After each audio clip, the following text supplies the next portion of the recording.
Hello, we are going to look at My Children, My Africa by Athol Fugard, an analysis of pages 42 to 44.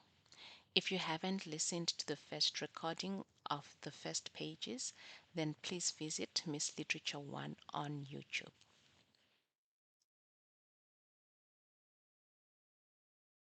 The topic of the debate is men and women should receive different education because they are mentally and physically different.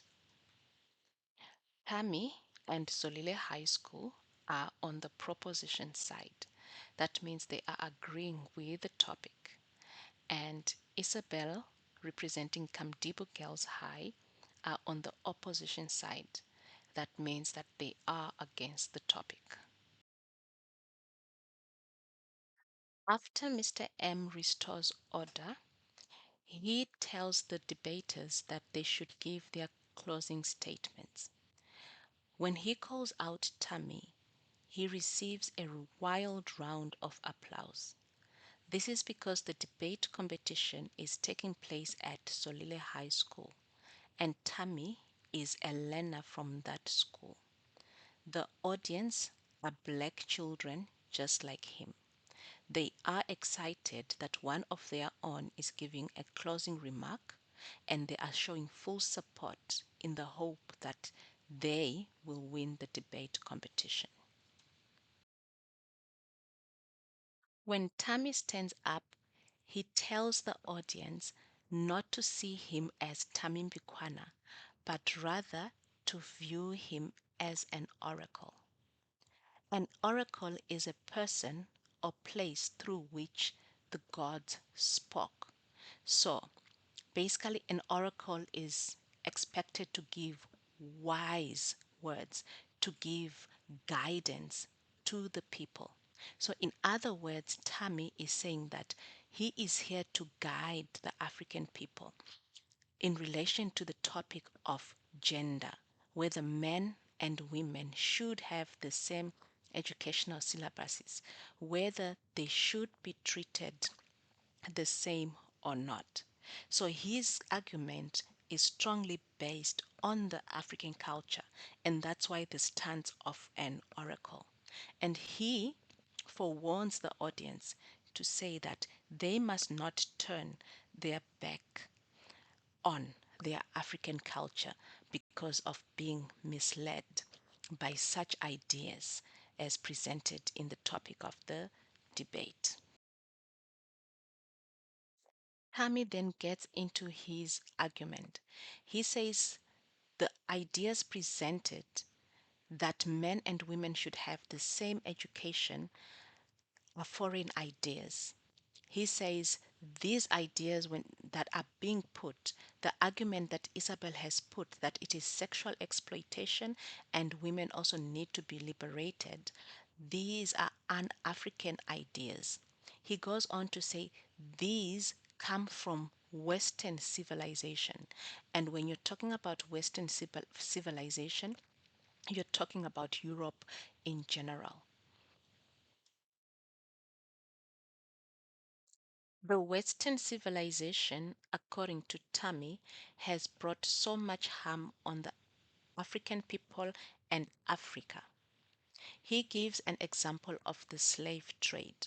This was when Africans were taken from Africa and shipped across the globe to Western countries. And then he goes on to talk about colonialism. This is when Western countries came and ruled African countries. And this disadvantaged the black population as rules were put in place, as practices that did not benefit Africans were put in place. An example being the apartheid government itself, the policies that were put, such as the learners receiving Bantu education, all result from colonialism. And so Thami is highlighting that we cannot allow ourselves to also take their culture, yet they have brought harm to us as African people. Tammy goes on to focus on the physical differences between men and women. So his first idea is about the physical strength. He says, he gives an example of men staying at home sewing whilst women go to war. What he's trying to emphasize here is in war, strength is needed, which women lack. And a sewing machine doesn't require much energy. So it is quite suitable for a woman to stay at home and sew whilst the man goes to war. So if we are accepting that men and women should be treated equally, then it won't apply, it won't make sense with such a circumstance. Then he also goes on to talk about the biological difference between men and women. He says that he, as a man, cannot stay at home feeding the baby because he doesn't have milk. He doesn't produce, his body doesn't produce milk. And whilst his wife is out digging trenches, again, another activity that needs physical strength. Thami also argues that in the African culture, our great grandfathers, according to Thami, knew the roles of the genders, men and women. And the education was aligned to that. So women were taught whatever they were taught based on the roles that they played in society.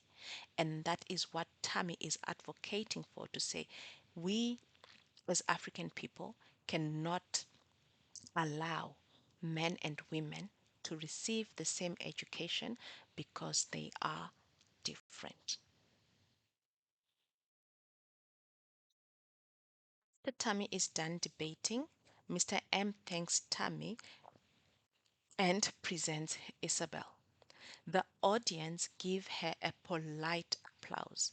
That means that they didn't clap so enthusiastically the same way like they did with Thami. With Thami, it was a wild round of applause, which means that they were enthusiastic, they were making noise, it was loud. And for Isabel, it's just a polite applause. That means that they clapped softly with not as much enthusiasm. This brings about an irony in this scene. So Isabel receives a polite round of applause, and Tammy receives an overwhelming round of applause. Yet Isabel is the one that wins the debate competition in the end. So it is very, very ironic because, as the audience, you would expect Tammy to win because he was obviously people's favorite. And it is the audience that voted for whoever is going to win. So you would expect the person who receives such overwhelming such a on such an overwhelming applause would be the one who wins the competition.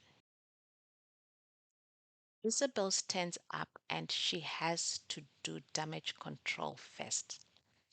Tammy has painted the West as the bad guy. So when she stands up, she represents the West in the eyes of the audience because of the color of her skin. Yes, she is South African, but her native country is or comes from the West. So she has to ensure that the audience don't view her as an enemy. And so that is why she first tells the audience that she's got high respect for the African culture and she believes that the Western civilization can benefit greatly from some aspects of the African culture. Isabel goes on to talk about Africa no longer living in the past. So she says that we are currently in the 20th century, and this is a period from 1901 to 2000. So this period is characterized by industrialization and urbanization. Basically, that means that it's a game changer in the way people live, the way people do things. So she argues that there is no way we can still continue living with ideas or living the way we used to live long ago because there's a lot of change happening. And then there is also the issue of human rights and women's rights also being very dominant in the 20th century as well. And when you look at the topic, it is a gender-based topic because it's actually fighting for women to receive the same education as men.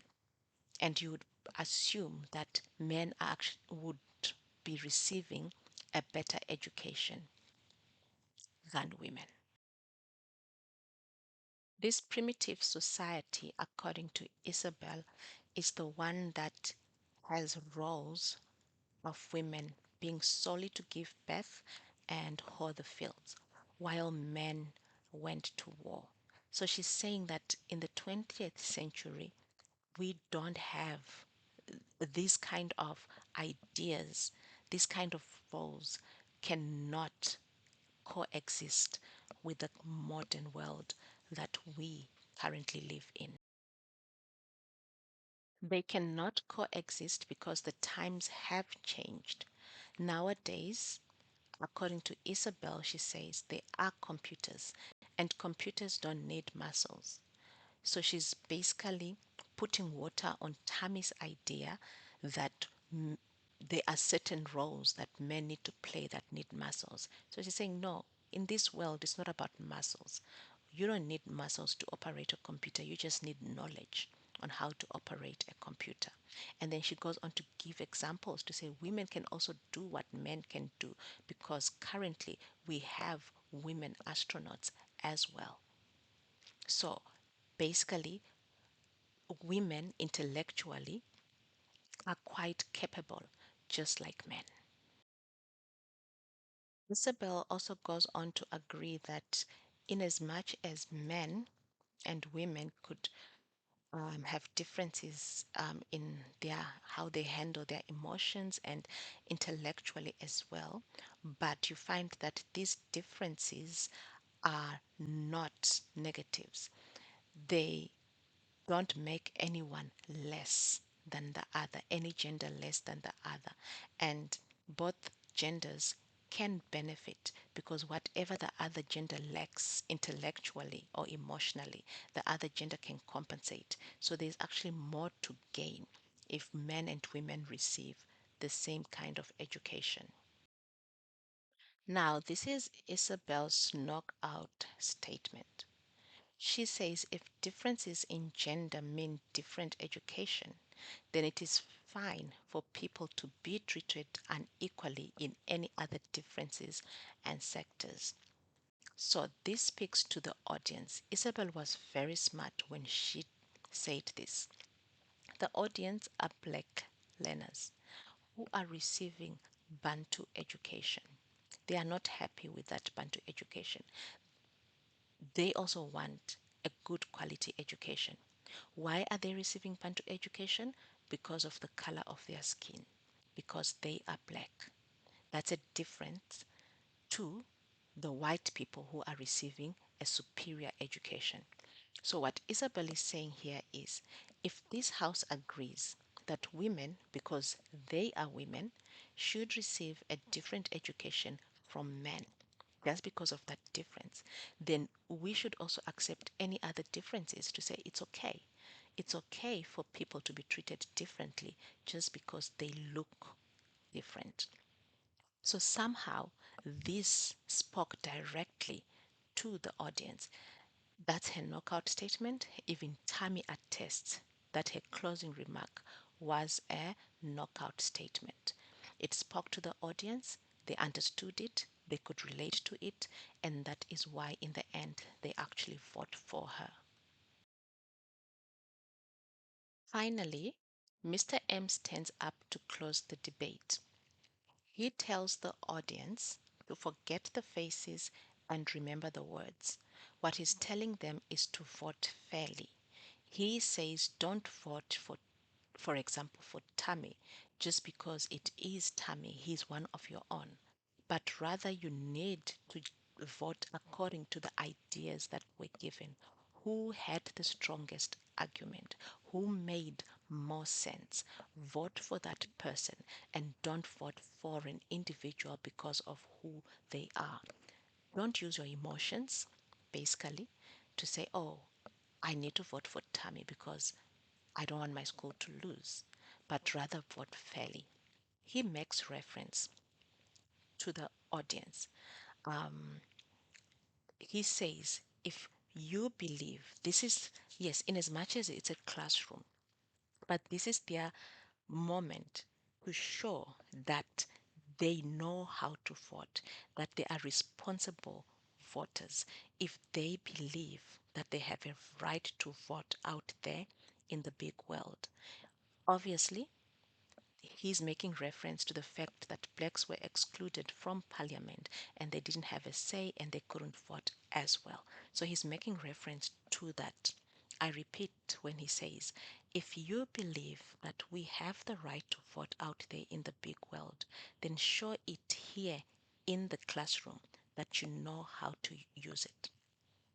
And so Mr. M asks the audience to vote. Kamdibu receives 24 votes. Zolile receives 17 votes. So Kamdibu Girls High won the debate competition.